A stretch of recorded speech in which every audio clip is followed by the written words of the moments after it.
nak bagi mak bapak kita dikubur macam mana, nak bagi dapat syurga apa, benda ni tak boleh siapa ulama petua.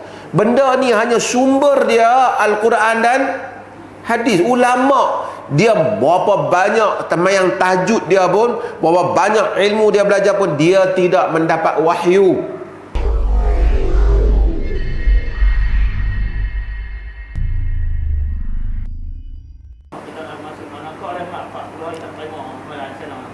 Masuk makan ubat tahan sakit masuk neraka. Oh, ada pula. Kemarin ni saya tengok, kemarin kan bila saya tengok, tapi saya ni ketinggalan zaman sikit ni. Ada satu orang tu saya tengok baru tadi bila saya tengok, dia kata minum susu mata kelabu. Pelik-pelik je ustaz-ustaz ni yang banyak sangat dia duk cakap dan tak apalah pasal demokrasi kan, pakai cakap.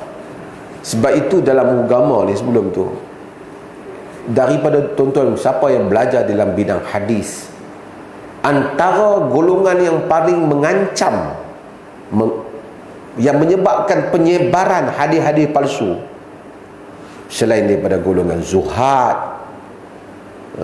Golongan zuhad ni maksudnya golongan dalam bahasa sekarang ni macam sufi lah. Sufi ni ada zuhadul awail, zuhad golongan awal yang bagus, yang mereka ni memang saleh. Imam Ahmad ada kitab zuhud. Cumanya ada zuhad ni yang terlalu nak agama, tapi dia rasa dia nak boleh reka hadis-hadis supaya orang minat agama. Padahal Nabi tak kata. Dia yang nak bagi, dia nak galakkan orang baca Quran, dia reka macam-macam fadilat surah tu, fadilat surah ni. Nabi tak kata dia reka, dia rasa dia dapat pahala. Nabi tak bagi pahala. Nabi kata falyatabawwa maq'adahu minan nar, siap tempat duduk dalam neraka, kerana dia mereka agama. Itu satu puak. Sampai puak Syiah yang banyak fadail Ali dan seumpamanya. Tapi salah satu puak ialah puak al-wu'az wal qusas, golongan penceramah dan penglipur lara ni, yang kita beberapa kali boleh dah buat majlis. Depa ni memang suka buat cerita-cerita yang pelik di dalam ceramah depa. Itu tuan-tuan tengok, ada petua ulama kata, tuan-tuan, benda-benda gaib, benda-benda nak bagi mak bapak kita dikubur macam mana, nak bagi dapat syurga apa, benda ni tak boleh siapa ulama petua. Benda ni hanya sumber dia Al-Quran dan hadis. Ulama dia berapa banyak temayang tahajud dia pun, berapa banyak ilmu dia belajar pun, dia tidak mendapat wahyu. Dia bergantung kepada wahyu yang telah turun kepada Nabi kita Muhammad sallallahu alaihi wasallam. Tapi depa buat banyak macam tadi. Benda macam minum susu tu umpamanya bukan bidang dia. Yang tu dia kena tanya doktor. Pakar lah. Doktor pun bukan pakar dalam bidang susu ni. Takkan minum susu tak bagus. Dia mesti sesuatu yang bagus. Quran sebut. Kan? Sayyidina Umar dia mimpi susu. Nabi tafsirkan itu din, agama. Kemudian makan ubat kan, ubat tahan sakit, masuk neraka. Woi kalut. Saya dah sebut tuan-tuan, para ulama berbincang tentang sakit. Kalau kita sakit, kita wajib berubat ke tak wajib? Yang tu ulama bincang. Tuan-tuan sakit, demam, wajib tak pergi hospital ke tak wajib? Wajib tak pergi cari ubat ke tak wajib? Sakit gigi, sakit kaki, sakit kepala, kira sakit lah apa pun, wajib ataupun tidak? Yang ni pernah saya sebut dulu. Kalau kita kata wajib, bermaksud kalau tuan-tuan sakit kepala, tuan-tuan tak pergi berubat, tuan-tuan berdosa. Itu nak wajib.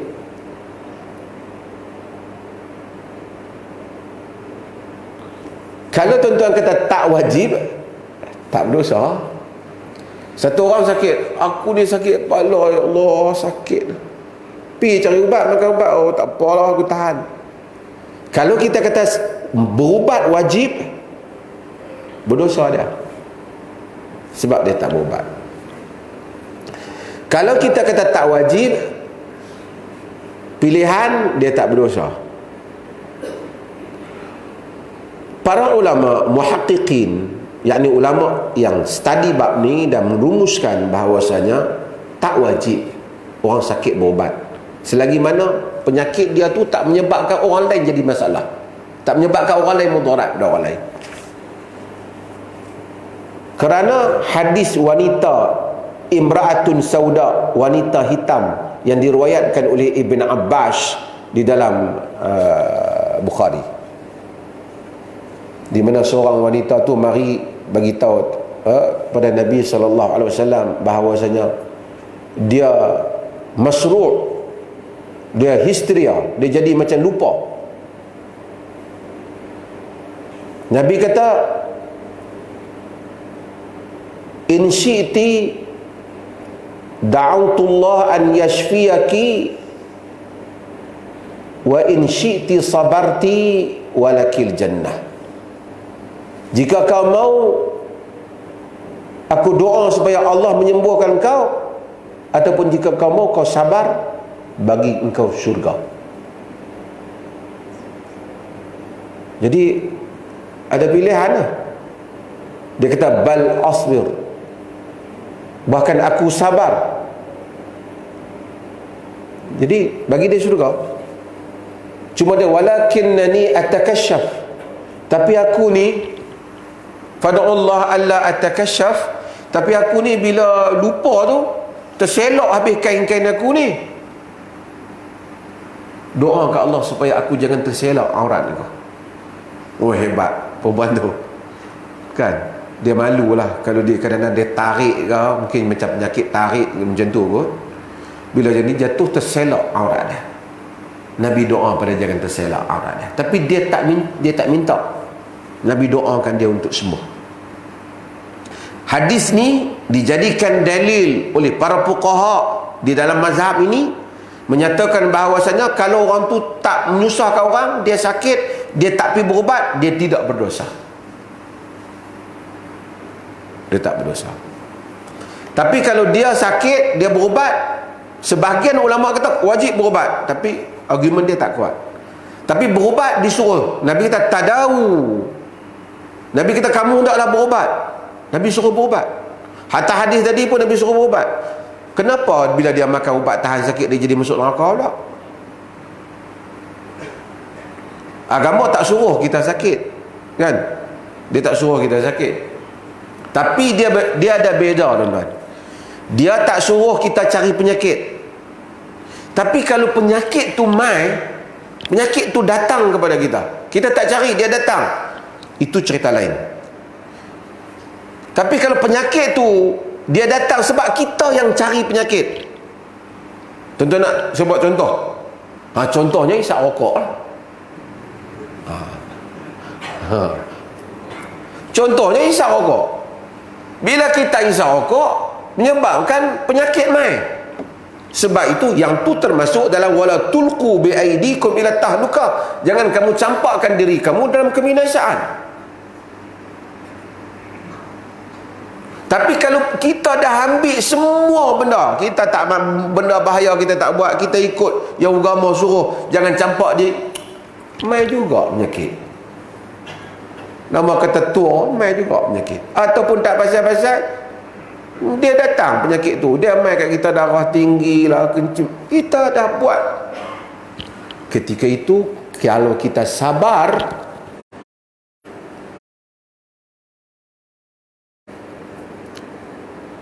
dapat pahala.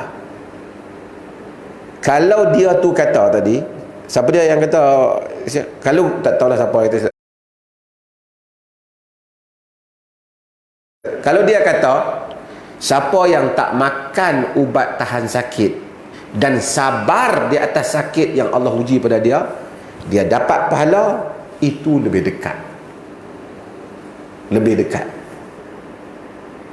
Tapi kalau dia kata siapa makan ubat sakit masuk neraka, yang ni jauh. Tapi kebelakangan ni ramai orang yang duk bahagian jaga pintu neraka ni, banyak sangat saya tengok masuk neraka ni. Bini bersalin doktor lelaki masuk neraka. Yang banyak sangat. Saya nak sebut macam ni pada umum, kita jangan kata masuk neraka, kita kata berdosa. Dan dosa boleh membawa kepada neraka. Sebab tuan-tuan, satu orang bila berdiri di depan Allah Ta'ala, kita dan semua hamba-hamba Allah yang lain di hadapan Qadir Rabbil Jalil, bukan satu benda saja Tuhan kira. Dia kutip habis. Hak kita tak ingat pun dia kutip. Macam saya kata tadi lah, hak kita tengok orang buka pintu tu hari Jumaat tak boleh masuk, kita kesot sikit nak bagi dia boleh, kita tak perasan pun, dia simpan. Kita jumpa orang lalu, Assalamualaikum, kita tak, dia simpan. Tengok orang nak buat kerja, kita tengok, kita senyum sikit, manis muka orang kata, Allah simpan. Dia simpan semua pahala ni, dan dia juga menyimpan dosa ni. Fa amma man saqulat mawazinuhu fa huwa fi 'ishatin radiyah. Siapa yang berat timbangan dia dalam kehidupan, dia tak kata siapa yang tak ada dosa. Tak ada orang yang pergi tanpa dosa. Melainkan para anbiya lah, melainkan sebahagian hamba-hamba Allah yang memang mati dalam keadaan bersih. Tapi majoriti manusia macam tu ada dosa. Innakum tukhti'una bil-laili wan-nahar. Nabi kata kamu buat dosa malam dan siang. Tapi tadi kita buat dosa, tengok apa, tengok yang tak kena, ambil wudu memadamkan dosa. Berjalan ke masjid memadamkan dosa. Sembahyang memadamkan dosa. Timai waktu.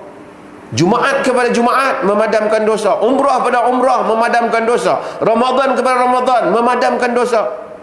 Kesakitan, demam, sakit memadamkan dosa. Rahmat Tuhan memadamkan dosa. Sebab itu bila ada orang buat dosa, kita kata berdosa. Jangan kata hang dalam neraka. Na'udzubillah. Ini bukan keputusan di tangan kita. Dulu di Indonesia ada satu buku dia keluar, beberapa dalil menunjukkan pemimpin tertentu, saya malah nak sebut, ahli neraka. Dia tulis buku tu, dia bagi keputusan kau untuk masuk neraka. Sebab tu Nabi kata man qala halakan nas fahuwa ahlakuhum. Siapa yang menyatakan binasalah orang, dia binasa dulu. Sebab tu tuan-tuan, bila ada orang buat dosa, saya nak ingatkan diri saya dan ustaz-ustaz semua yang ada, kita kata berdosa. Habis itu tengok tu hadis tu kata kullu bid'atin dalalah wa kullu dalalatin finnar. Setiap bid'ah adalah sesat dan sesat di dalam neraka. Betul, perbuatan itu membawa pada neraka. Tapi yang membuatnya, adakah masuk neraka? Tuhan timbang. Nabi kata alaikum bisidq, kamu cakap benar. Karena as-sidqu yahdi ilal birr wal birru yahdi ilal jannah. Wa iyyakum wal kadhib, kamu jangan dulu, fa innal kadhiba yahdi ilal fujur wal fujuru yahdi ilal nar. Kejahatan, kamu jangan dusta kepada kejahatan, kejahatan kepada neraka. Zina, dosa besar kecil? Dosa besar. Ada tak pelacur yang berzina Tuhan ampun? Ada. Tuan-tuan, lunakkan diri hati kita. Sebab itu kita tengok macam mana orang buat salah dosa pun kita kata berdosa. Jangan langkah ke depan kata hang ahli neraka. Jangan. Mungkin saya mufti duduk di sini, tengok tuan-tuan yang di bawah ni, tidaklah mustahil, bahkan sangat tidak mustahil tuan-tuan jauh lebih baik di sisi Allah dibandingkan saya. Tuhan bukan tengok jawatan, Tuhan bukan tengok dia ada buat itu saja. Mungkin orang yang kita tengok selekeh tepi jalan tu, dia ahli syurga. Satu orang tuan-tuan, kadang-kadang kita pergi tengok derita hidup dia, derita. Tengok susah, hidup susah. Kita ni yang boleh main masjid dengan kereta, sebahagian mari dengan motosikal, sebahagian orang tu susah. Tuan-tuan, subhanallah, negeri-negara, saya pergi ke Abu Dhabi, ke Qatar, ke apa, kadang-kadang tengok pekerja mereka kesian tuan-tuan. Macam hamba amdi sebahagian kutip dengan kenderaan, tak boleh berjalan-jalan mana mereka, kutip dengan kenderaan pergi tempat kerja, balik tempat kerja, balik pergi duduk di rumah tempat dia duduk. Tuan-tuan tengok sebahagian pekerja-pekerja luar yang duduk tempat kita. Tapi dulu masa Kangak Jaya tu duduk buat rumah pekerja luar, saya pergi tengok mereka ni duduk main semayang di Masjid Seriap. Masa tu saya duduk situ, saya semayang di Masjid Seriap. Salam dengan mereka tu, kita tahu tangan mereka dalam keadaan macam tu, kerja letih malam, maghrib main semayang, habis kerja main semayang masjid. Lepas tu Isya main semayang masjid, subuh ada di masjid. Kita rumah ada kipas angin, ada aircon, padan lah kita bangkit pun. Nak dibandingkan 2 rakaat yang dia tunaikan, nak dibandingkan 1 hari Ramadan yang dia puasa dan Ramadan yang dipuasa oleh kita, hang mufti ke, syekh besar ke, alim besar ke, Allah pandang sukarnya dia nak menunaikan kewajipan yang Allah beri pada dia. Tuhan Maha Adil, tuan. Tuhan Maha Adil. Sebab itu jangan siapa rasa dia lebih mulia daripada orang lain. Pekerja-pekerja yang kita mungkin semayang, mai semayang, awal semayang ni, sebagai orang pun datang semayang-semayang, habis semayang subuh, keluar naik motor pergi kerja. Kita kata dia semayang zuhur sunat pun tak dan. Tapi tuan-tuan, berapa banyak dia punya struggle nak boleh semayang sunat, semayang subuh berjemaah, dia berhenti juga. Lepas tu pergi cepat-cepat bagi menyambung rezeki dia. Tuhan Maha Adil. Sebab itu orang yang mati di jalanan kerana pergi kerja tu, di sisi Allah pahala yang besar, kerana dia keluar fi sabilillah, cari rezeki yang halal. Maka para ustaz, penceramah di negeri Perlis, kalau nak dengar hal luar pun sama, jangan nerakakan orang. Kita tak tahu urusan hidup orang. Ada satu orang kita tengok punya harta, orang yang teruk macam Abu Sufyan, apa dia tak buat? Dia menentang Nabi SAW, tapi akhir hayat dia masuk Islam. Sahabat masih simpan rasa tak puas hati dengan Abu Sufyan sehingga dia masuk Islam, pasal lama betul dia lawan Nabi. Tapi Nabi kata, man dakhala baita Abi Sufyan fahuwa amin, man dakhala dara Abi Sufyan fahuwa amin. Sebab masuk rumah Abu Sufyan dia selamat. Rahmat Tuhan. Sebab tu saya kadang-kadang tak suka dengan apa, ceramah-ceramah ni. Kadang-kadang dahsyat benar, hatta hukum halal haram. Ada sebahagian penceramah, tuan-tuan, syarak ni hukum dia tak sama. Kadang-kadang dia kata, tu siapa yang pakai tak nampak rambut sikit tu, itu lebih teruk, haram. Haram macam dengan makan daging babi, macam minum arak. Come on tuan-tuan. Penceramah ni kadang-kadang dia ceramah, dia bubuh dengan serban apa semua, orang rasa dia penceramah, dia ustaz. hukum hakam syarak juga tak sama dosa dia. Ada perkara yang dinamakan dengan kabair, dosa-dosa besar. Ada benda yang contoh saya sebut, isap rokok. Nanti tuan-tuan kata boleh isap rokok pula. Betul-betul ni. Isap rokok haram di atas kesimpulan bahaya, tapi dia tak boleh disamakan. Orang isap rokok tu samalah macam orang minum arak. Tak sama.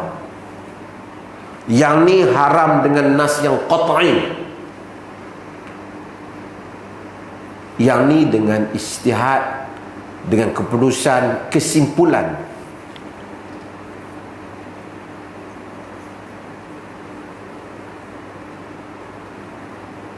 Wanita yang mendedahkan rambut, khilaf ulama, adakah termasuk dosa besar atau dosa kecil? Sebahagian kata ia termasuk dalam dosa kecil. Dosa juga dosa kecil. Dia bukan dedahkan aurat yang mughalab, aurat yang besar, kemaluannya atau apa. Kerana ulama sebahagian masih khilaf tentang beberapa bahagian. Kita kata salah, tapi confirm ahli neraka sama dengan makan babi. Tak sama. Tak sama. Please study hukum hakam syarak. Jangan mengodong ya orang kata. Ramai ni penceramah muncul ni. Hukum hakam syarak. Sebab tu ada sarair, ada dosa-dosa kecil. Dosa-dosa kecil itu Allah jadikan, bukan kita kata boleh buat dosa kecil, tapi demikian tabiat dia. Wudu memadamkan dosa. Jalan ke masjid memadamkan dosa. Semayang fardu memadamkan dosa. Jumaat kepada Jumaat memadamkan dosa. Ramadan ke Ramadan memadamkan dosa. Semua dosa-dosa kecil itu telah dipadamkan dengan izin Allah. Yang tinggal, yang kita takut dalam hidup ni, semua yang membabitkan kita dengan orang. Makan harta orang, ambil tanah pusaka orang, curi hak orang. Hak ni tak selesai.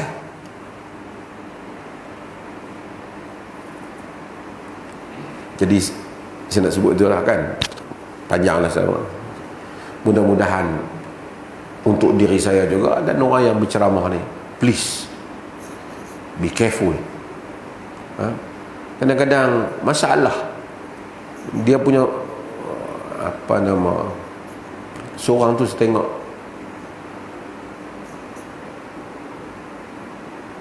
dulu ni ada satu penceramah ni yang cakap kuat ni, dia pakai serban tak ni apa saya tak tahu nama, yang timbul kes apa, polis yang saman bawa laju haram, makan duit haram, ataupun polis yang jaga buat roadblock semasa Jumaat haram, berdosa.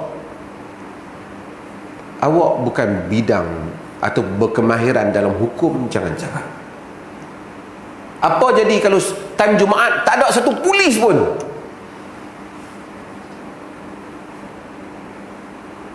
Tak ada satu polis pun. Apa jadi? Habis macam-macam jenayah. Dia boleh, sebab itu ada kena tugasan bergilir. Hatta tutup pergi semayang di Masjidil Haram pun, masa time solat bukan semua, ada bahagian yang kena tengok. Kerana masalah umum, mereka ganti dengan zuhur. Kerana ada tuntutan yang tak boleh dia sebut macam ni.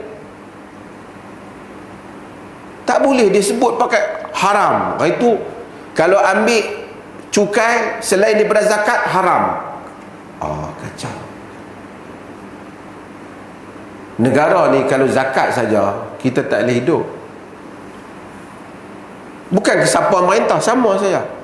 Jangan keluarkan macam tu. Study hukum.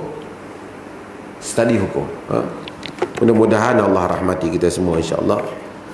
Terima kasih banyak. Terima kasih kepada